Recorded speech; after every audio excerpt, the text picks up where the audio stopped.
given me the words, this word from advice to ask, these two words. And these are depicted here in this model. This is called the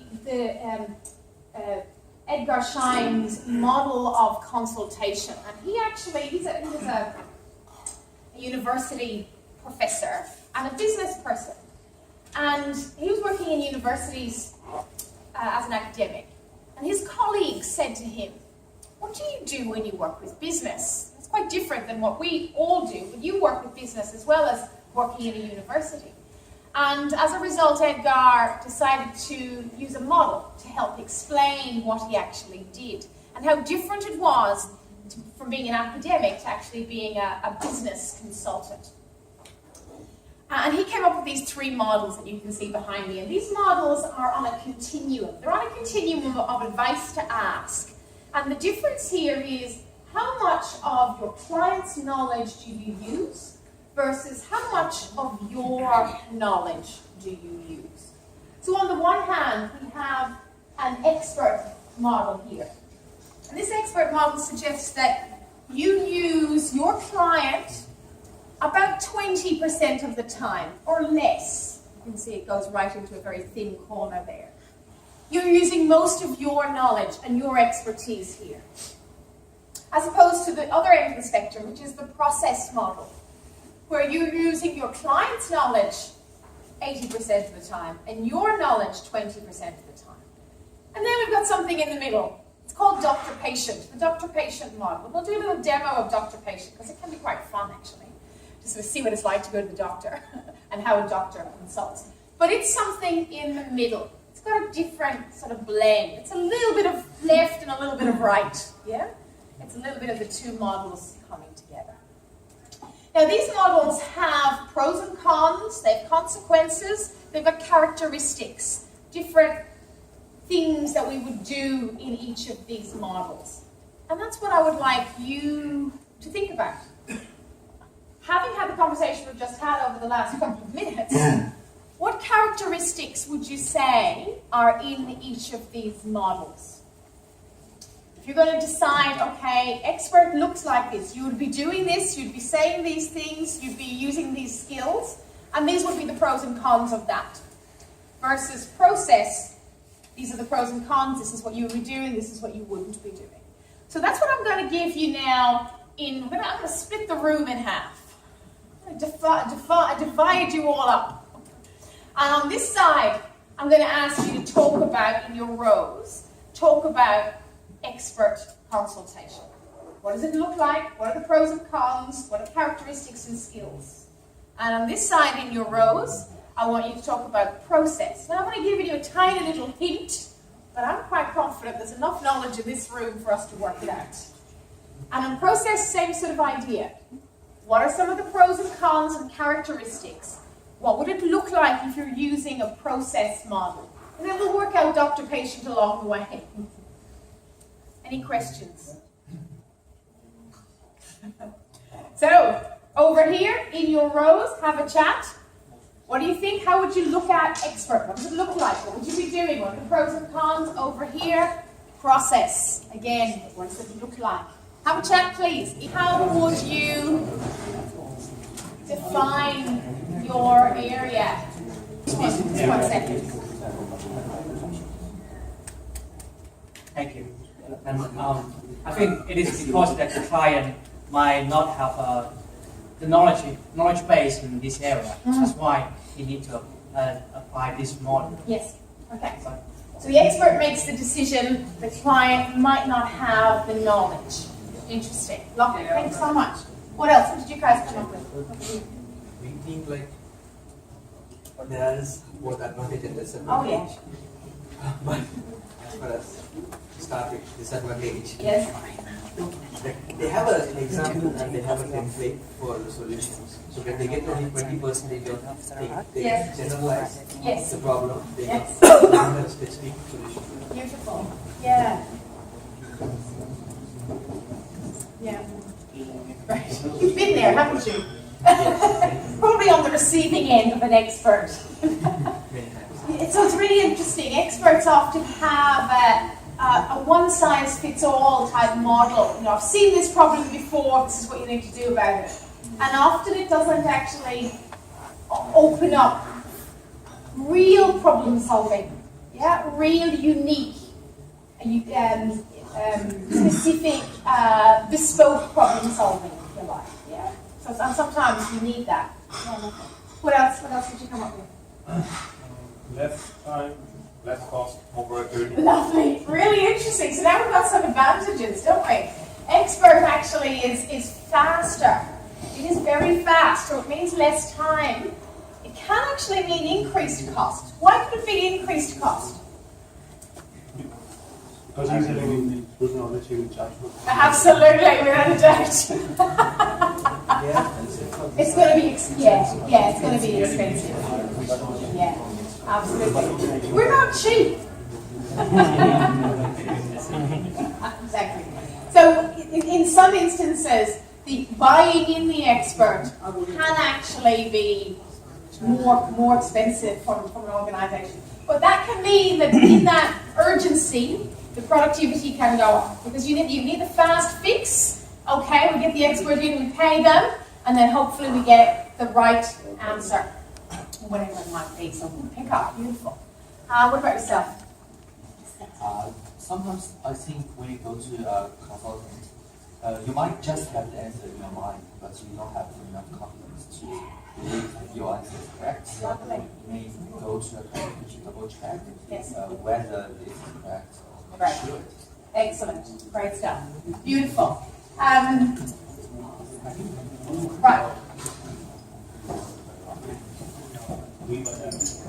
And that's a really interesting point that we'll come back to.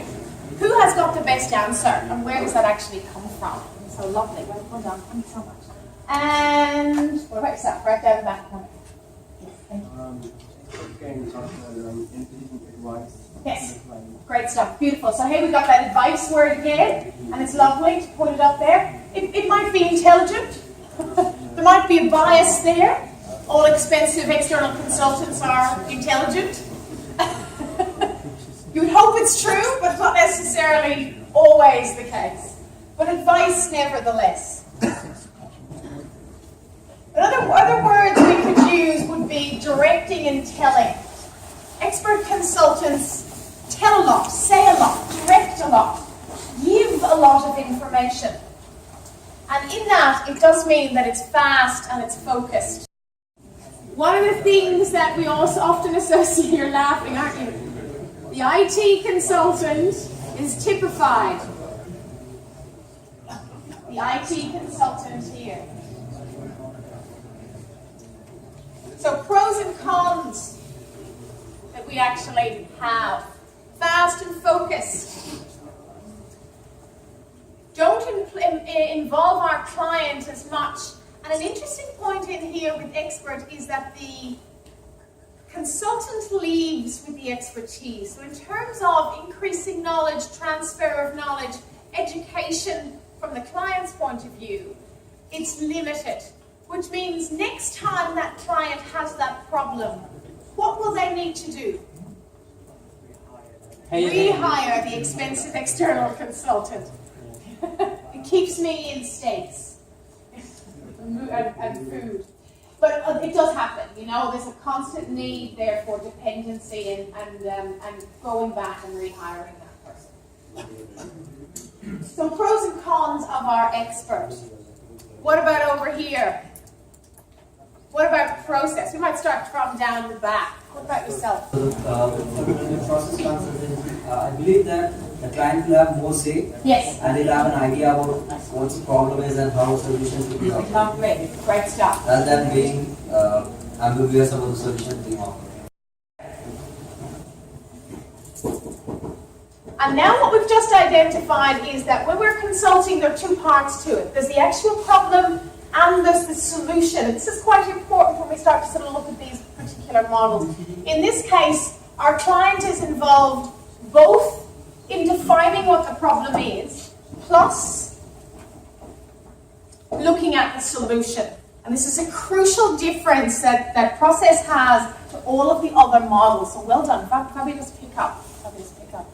You won't believe how long it takes for me when I'm working with groups. I do this program over 2 days with a lot of business groups. I recently did it for a very large IT shop, the largest in Victoria.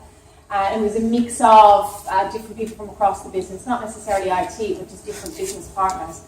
And it took them about 2.5 hours to come up with what you just come up with in 10 minutes. Woo! Seriously. That's really good. Yeah, and now it's not because they're ignorant people. It's just because they are so head down. They can only see what's in front of them, and they can't actually see what you guys are seeing and the opportunity and the other ways of working. So sometimes people become institutionalized and they can't actually see that there could possibly be another way of working. So you're doing really, really well. Good. Maybe it's easier for them to understand you. Yeah. Process. Yeah. Lovely. Yeah. There's a shared understanding in process consulting. It increases the satisfaction of clients. Lovely. Absolutely. So some really good points here. Because ironically, with process consulting, our client will feel a higher level of trust and engagement because they're more involved and they're going to be more satisfied with the outcome. Some really interesting points there.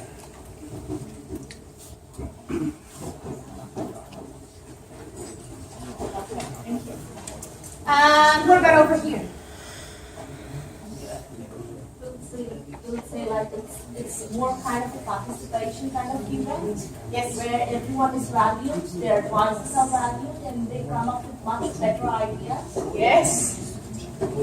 Yes. Yeah. Lovely. Great ones. Really good. Well done. Thank you so much. Let's have a bit of a summary. I'll come back to Dr. Patient. So process. We are helping our client to see the problem more clearly. The client is involved in the problem and the solutions. This is exactly what you guys just told me a second ago. You've been reading my slides? The client's knowledge is accepted and encouraged and invited. So much more participation, much more value, much more involvement. All of these things are crucial to working in a process. Downsides though, you might have come up with this. Experts fast, process can look messy. It can look and be very disorganized, very unfocused, very chaotic as we're moving through it. And sometimes that can mean that people lose a bit of patience. Where are we going with this sort of thing? And we as a client, we need to think about, as a consultant, we need to think about how we can actually manage that. We can get some resistance, we can get some pushback, we can get a little bit more negativity from our clients. And I'll give you some examples of that. It does take more time, it is more time consuming, and it takes a longer time typically to get there. But why? Why would we? If it's going to be longer, more time consuming, less organized, why would we use process?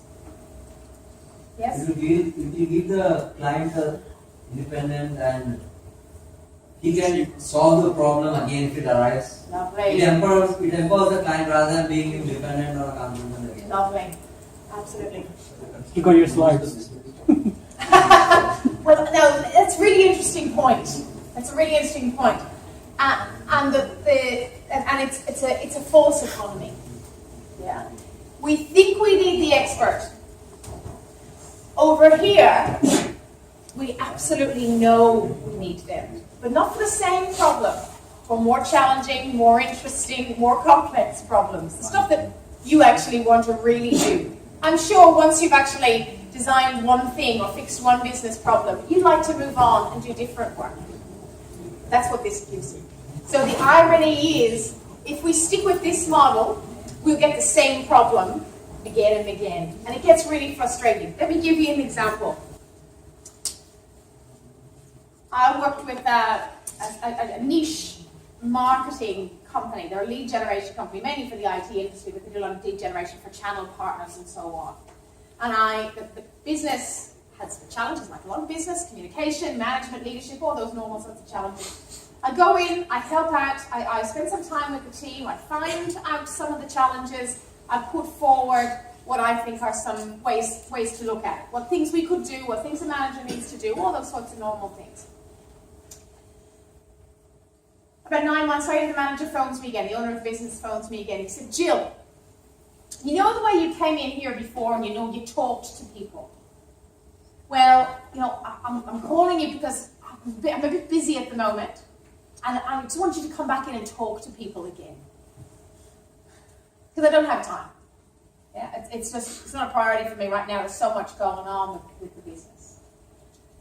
And I said to him, Andrew, what do you think of the consequences of me coming in and doing your job for you? And how did you go with the actions that we identified last time? What have you been able to put into practice? What do you think he said? Yeah, exactly. That's exactly it. Okay, let me get back to you, Jill.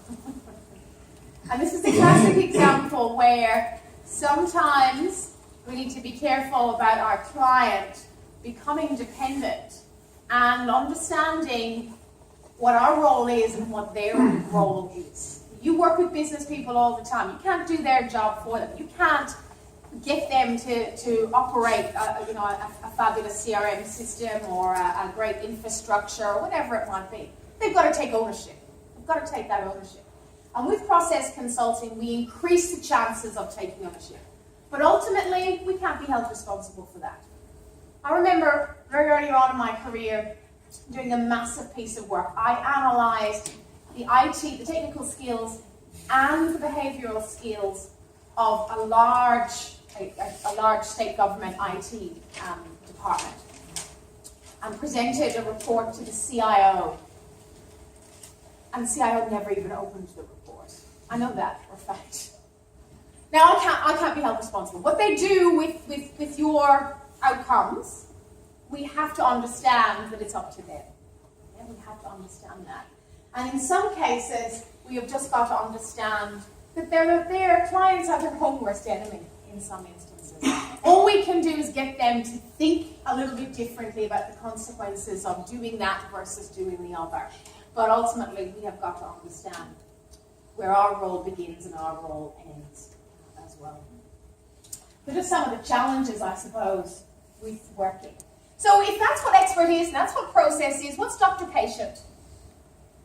Who would like to go to the doctor? I will need a volunteer who would be willing to go to the doctor.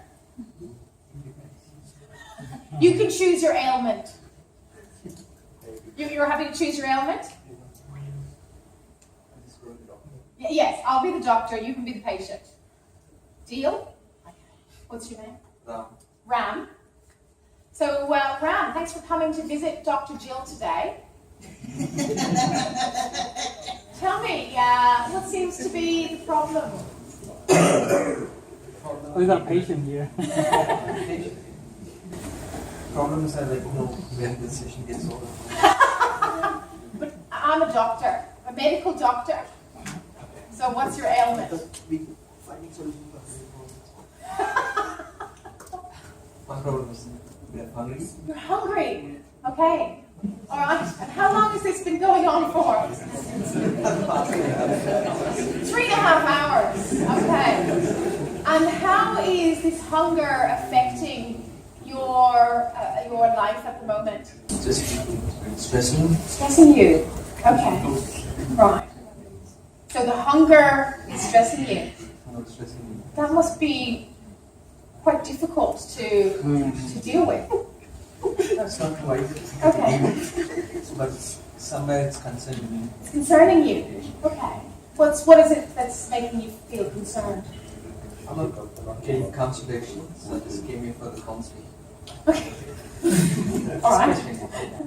Yes. You're nice. Good. All right. So tell me, please, so you're concerned at the moment about the hunger and the stress it's causing you. So tell me, what have you tried already to deal with this particular ailment? My son, bleeding a little off. Okay.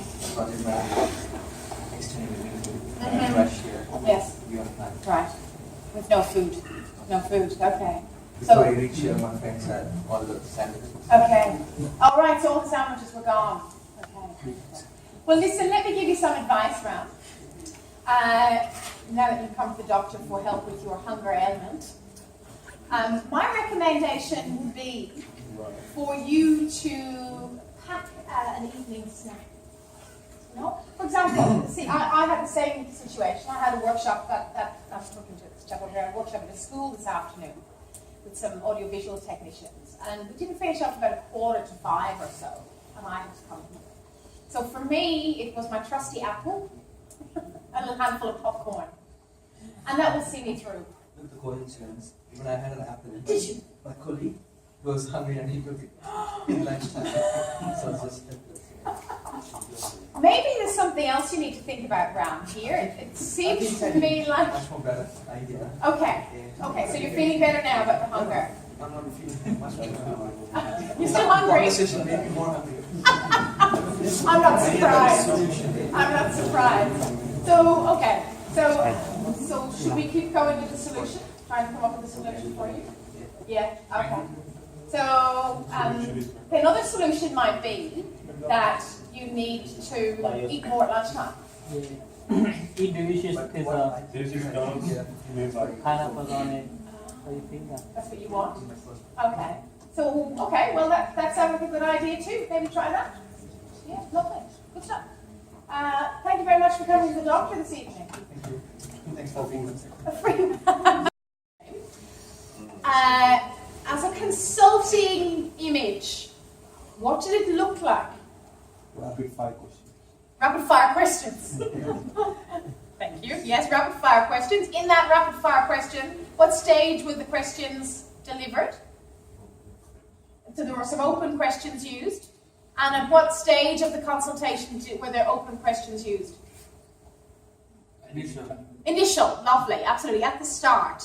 So at the start, we're using lots of questions, lots of open questions at the beginning of the consultation. Why was the doctor doing that?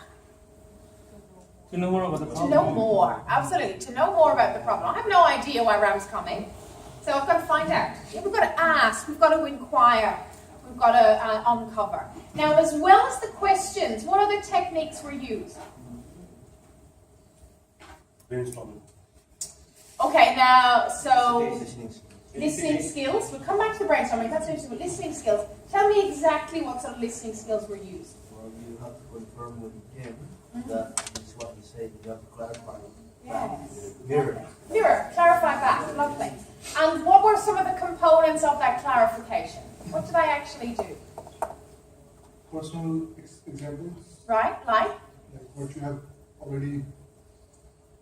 Like you had Apple during. Okay. between Now, this so I and want this. to park that because that's part of the brainstorming piece. I'm thinking still in that initial stage. When I'm trying to find out the situation from Ram, I was asking some questions. What is your element? Yes, so beautiful. So that's some of the questions I was asking. Encouraging questions. Oh, nice encouraging questions. Yeah, so, okay, tell me more about that, those sorts of things. Lovely. In the listening skills, what else was used? What other specific things? So, right, thank you. Was talking about clarifying. What? And clarifying and mirroring. What exactly was that clarifying and mirroring? Mirroring is repeating the same thing what somebody has told you, and clarifying it means like taking it to more deeper answer, finding a more deeper answer. Like, Yes. For example, if he needs it, if he's hungry, and you were asking him like what did he have? Yes. So he said that like I had apple. So still you are hungry, and putting it to clarifying the situation more, like getting into the exact point. Great. Lovely. Delving deeper. Yeah. Beautiful. So here we have some summarizing, repeating. So if I understood you correctly, this is the situation. So that's summary. Then we're going deeper, so we've got some probing questions.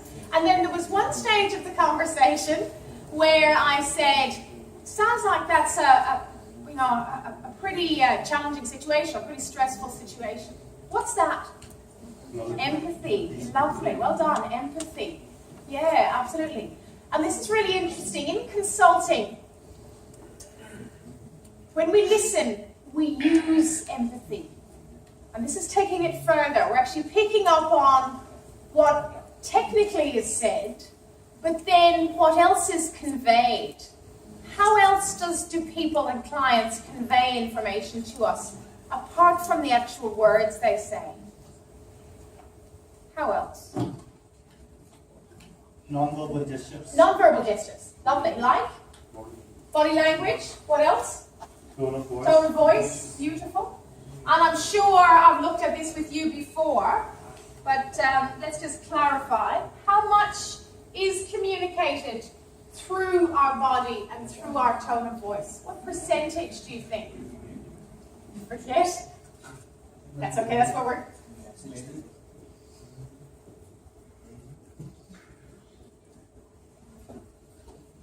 What do you think? What do you think? If we were looking at 100% of the message, how would you split that 100% across these three areas? 30, 20, 50. What was that? 30, 30, 20, 50. Lovely. Anyone else like to offer another alternative?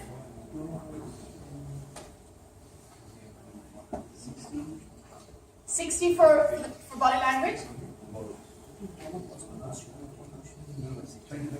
20. Lovely. 20, 40, 40. 20, 40, 40? Right. Now, interesting enough, the research on this, you're interested in checking it out, Ravian's research, Bernd Fissel's research, this is what they come up with.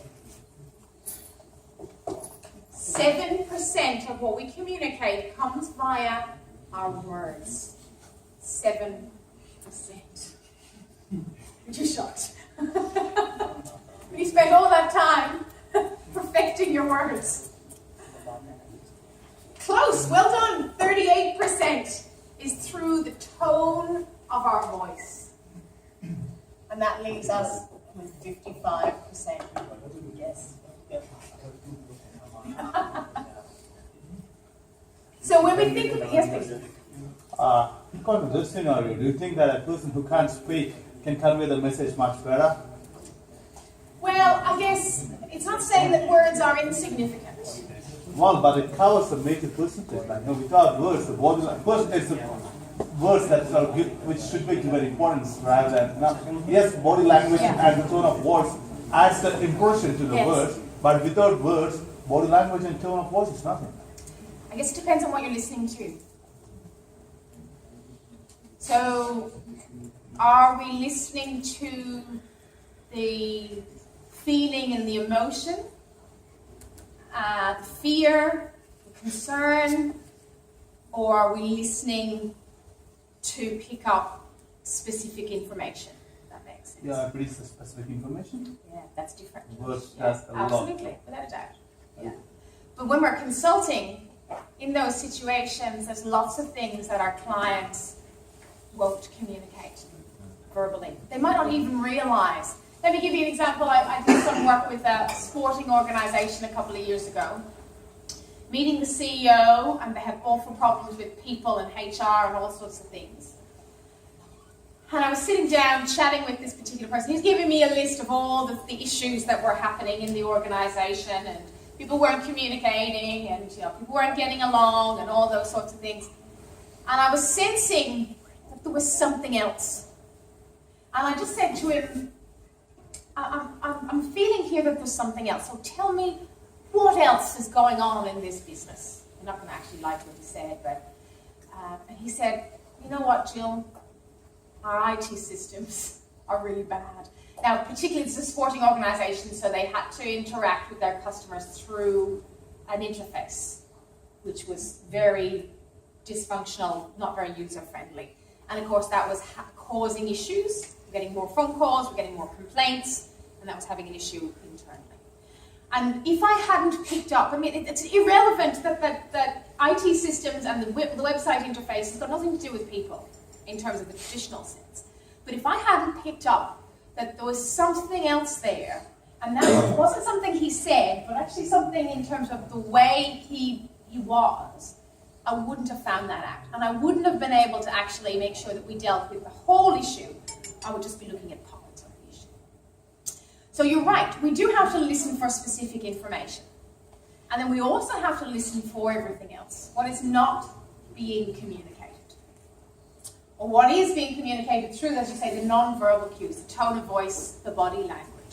So it's about balancing out the message and getting that balance. What do you have as a consultant that you'll be using to make sure that you haven't misjudged someone? So cross-questioning. Cross-questioning and being assertive. Well done, absolutely. And your listening skills as well. Yeah. So you're right, we were just putting it out there. I mean, he could have turned around and said, there's nothing else. Yeah. Or in this case, when I was working with Ram, I think I said to you, Ram, that must be really stressful. And you said, well, not really. I misjudged that. But he's able to clarify that for me because I've gone there. And that's okay. So it's not about saying, aha, I know exactly how you feel. And, it's not about that at all. It's just about saying, this is what I'm sensing here. It seems, I'm wondering, I'm hearing, so I'm just checking. Like questioning, I'm just checking. But you're absolutely right. If there was one part of the body that you feel sends the most accurate message about how someone is feeling, what part of the body is it? Eyes. Eyes? Face? Mouth. Mouth? Interesting. It's the feet. You're looking at your feet. Your feet. I know. Check it out. Joe Navarro's FBI guy has looked at this, and he says that the most accurate message we send in terms of are we open or closed, which is really what we think about our body language. Is there something I'm hiding? Like I don't want to be here or whatever. Or not, as the case may be. Watch the feet. Which makes us think when we're consulting, what do we want to make sure we can see when we're consulting with our clients? The exact problem. Pardon? You want to know the problem first. You want to know the problem, but I guess there's two parts to the problem. There's the technical part, and then there's the human part. Yeah, there's always going to be the two parts. So what do we want to make sure we can see as a consultant? Their emotions. Lovely. Their emotions, and that means their whole body. So watch for, and I worked with this with the guys at the school today, watch for the client who sits behind their desk and doesn't come out. And use your assertive skills and say, I'd really prefer it if we could work on this table here. How might that be? So actually moving them out from behind their desk, because you can't really see the whole emotion, the whole person.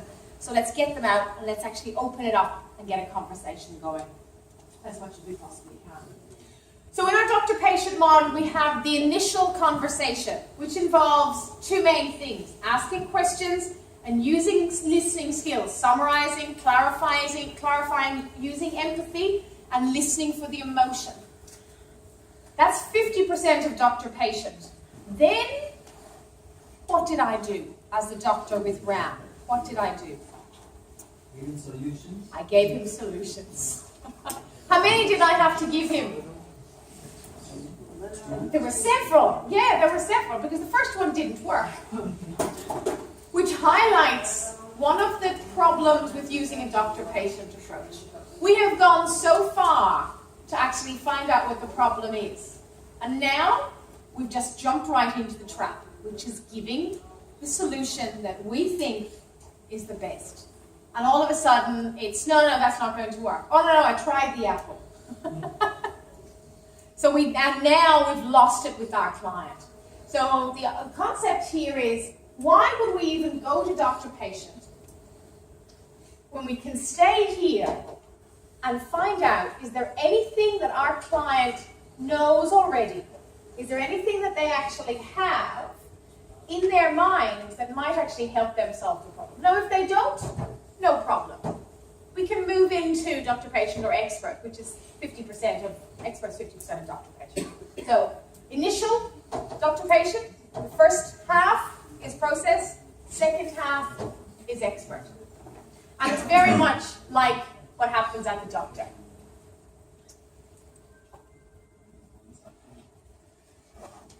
The doctor diagnoses and prescribes. Okay? I've heard you, you've told me, this is what I think is wrong, this is what you need to do about it. My husband actually works in the medical industry, and he tells a story about a clinic that he heard about in the UK. And outside that doctor's clinic, there was a tree, beautiful old tree, that had a hole in it. You know, one of these old trees with a hole. And one day the council came along and decided that it was so old they had to remove the tree. So they chopped down the tree. And as they were chopping down the tree, all these prescriptions fell out of the tree. People were coming out of the doctor's clinic, so frustrated, they were putting their prescription into the hole in the tree. And this is called script compliance. Now let's look at that from what that means from your point of view as a consultant. How many of your clients will take your advice?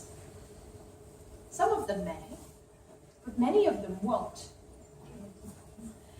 So what can we do? It's very interesting. What can we do to increase the chances of the client taking the advice?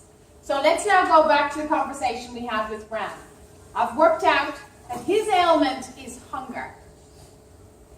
So I've used my process consulting to get me so far. Now I'm going to continue. Rather than moving into expert, I'm going to now continue with process, and I want you to tell me what it looks like. So, I think you've been quite clear. We've identified the challenge for you right now is eating enough, particularly on those busy days when you have instances like what happened today with the project manager. We haven't been able together to come up with a solution. So I'm interested now in what you think you could try. I could have said my project manager earlier. Ah. Yes. I could have eaten on the public transport. Okay.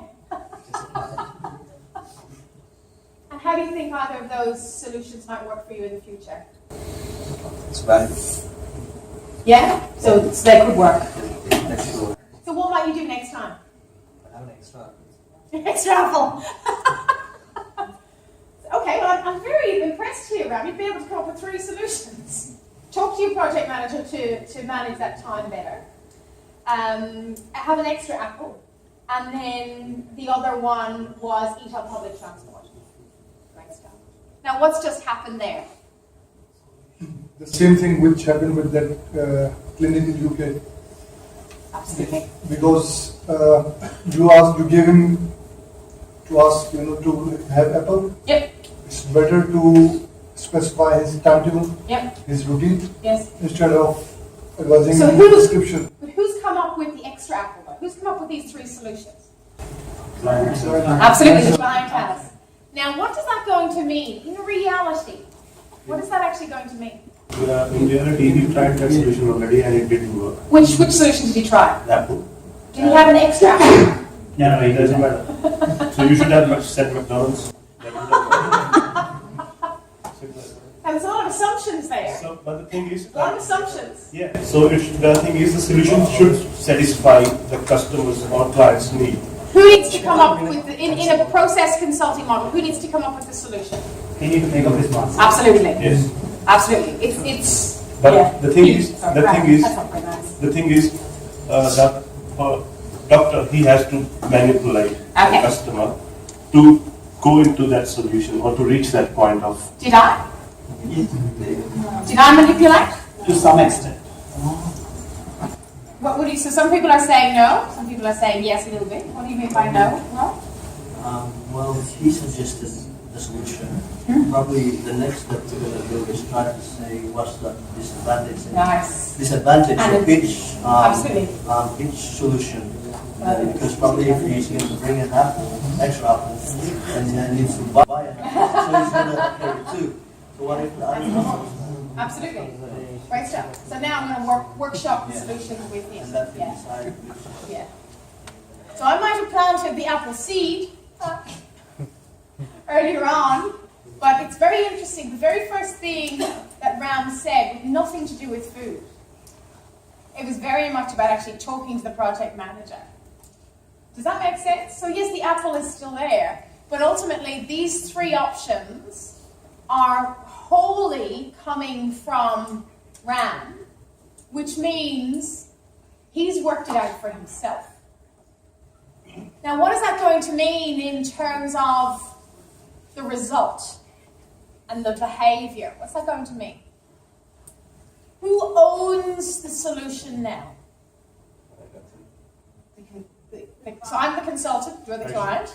The client. So what's that going to mean? If our client has either come up with it themselves or been 80% part of it, what's that actually going to mean to your life if your client owns the solution? He will simply, Quite possibly. he will not come back. He will not come back, okay. Or maybe he might for something else. Your cut will reduce and you might cannot build a long-term relationship. Okay, let's come back to that. I will not find the solution by myself, only because of the question I found it. So I'll be coming back to you. Nice, great stuff. So I helped you problem solve for yourself. Now I didn't come up with the solution, but I actually did something that's much more valuable. Yeah, I helped Ram think. Yeah, and work through the problem.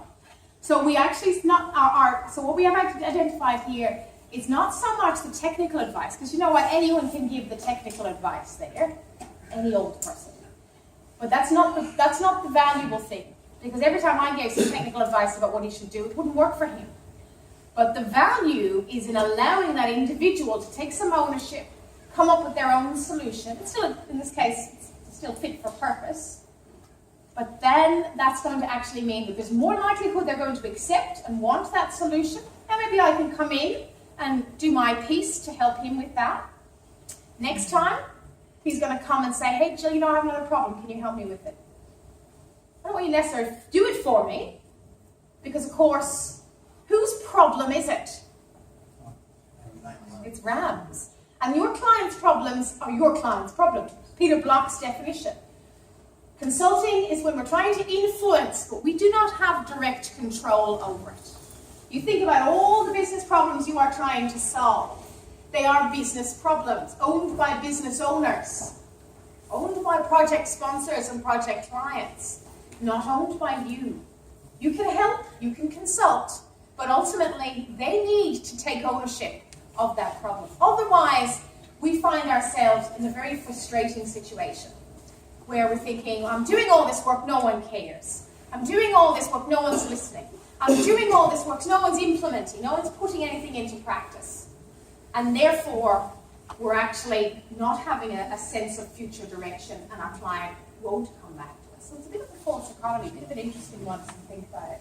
We think the expert's going to give us more business. Ironically, the process will give us more business. So it's an interesting sort of angle to take, if you like. This just summarizes what we've looked at from a listening point of view. Getting really deep, listening to the feelings, listening to the meaning, listen beyond the content. And this is where we start to empathize and understand.